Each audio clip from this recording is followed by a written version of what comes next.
बांग्लादेश में 1.5 साल की सियासी उथल पुथल के बाद सत्ता की तस्वीर बदल चुकी है और इसके साथ ही बदल सकता है दक्षिण एशिया का व्यापारिक समीकरण भी। बांग्लादेश नेशनलिस्ट पार्टी यानी बीएनपी की जीत के बाद नई सरकार बनने जा रही है। लेकिन सवाल यह है, क्या ढाका की सत्ता परिवर्तन से दिल्ली के बाजारों में हलचल होगी? भारत ने बांग्लादेश को करीब 8 करोड़ डॉलर का कर्जा दे रखा है। दोनों देशों के बीच अरबों डॉलर का व्यापार होता है और अब जब नई सरकार आ रही है तो क्या रिश्तों में नई गर्माहट आएगी?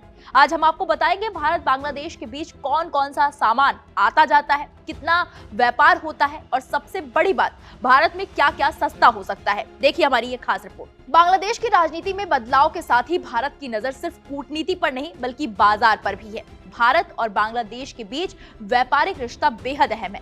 वित्त वर्ष 2025 में भारत ने बांग्लादेश को 11.46 अरब डॉलर का निर्यात किया। कुल 5069 तरह के उत्पाद भारत से ढाका गए। वहीं बांग्लादेश से भारत ने 2.05 अरब डॉलर का आयात किया। अब समझते हैं क्या आता है और क्या जाता है, यानी कि क्या क्या आयात किया जाता है और क्या क्या निर्यात किया जाता है। सबसे पहले बात करेंगे भारत बांग्लादेश से क्या मंगाता है। सबसे ज्यादा मंगाता है रेडीमेड कपड़े और जूट। इसके अलावा धागा, मछली, कागज, चमड़ा, इलेक्ट्रॉनिक सामान, रबर, रसायन, टायर उत्पाद, मसाले और बिस्किट भी भारत आते हैं। अब बात करते हैं कि भारत बांग्लादेश को क्या भेजता है। गेहूं, चावल, प्याज, चीनी, कॉटन, अनाज, पेट्रोलियम उत्पाद, इलेक्ट्रिक उपकरण और इस्पात। यानी एक तरफ भारत खाद्यान्न और ऊर्जा सप्लाई करता है, दूसरी तरफ बांग्लादेश कपड़ा और जूट से भारतीय बाजार को सपोर्ट करता है। दिलचस्प बात यह है कि दोनों देश अमेरिका समेत वैश्विक बाजारों में कपड़ों को लेकर एक दूसरे के प्रतिस्पर्धी भी हैं।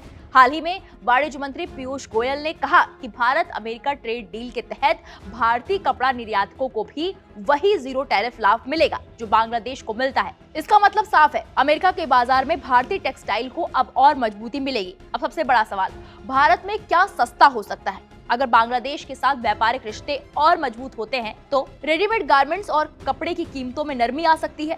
जूट और जूट से बने बैग, कारपेट, रस्सी जैसे उत्पाद सस्ते हो सकते हैं। मछली और कुछ प्रोसेस्ड फूड आइटम की कीमतों में राहत मिल सकती है। रबर और टायर उत्पादों की लागत घट सकती है। दूसरी ओर अगर भारत से गेहूं, चावल, प्याज और चीनी का निर्यात स्थिर रहता है तो बांग्लादेश में महंगाई काबू में रह सकती है, जिससे दोनों देशों के बीच व्यापार संतुलन मजबूत होगा। यानी राजनीति बदली है लेकिन असली असर बाजार में दिखेगा। तो बांग्लादेश की नई सरकार सिर्फ ढाका की सत्ता नहीं बदलेगी बल्कि दिल्ली, कोलकाता और पूरे भारत के बाजार की तस्वीर भी बदल सकती है। कपड़ों से लेकर जूट बैग तक, मछली से लेकर रबर तक, अगर रिश्ते मजबूत रहे तो जेब पर बोझ कम हो सकता है। अब निगाहें इस बात पर है, क्या नई सरकार भारत के साथ व्यापारिक साझेदारी को नई ऊंचाई देगी? क्योंकि पड़ोसी अगर मजबूत हो तो बाजार भी मजबूत होता है। प्लस मामले पर आपकी क्या राय है, हमें कमेंट बॉक्स में जाकर जरूर बताइएगा।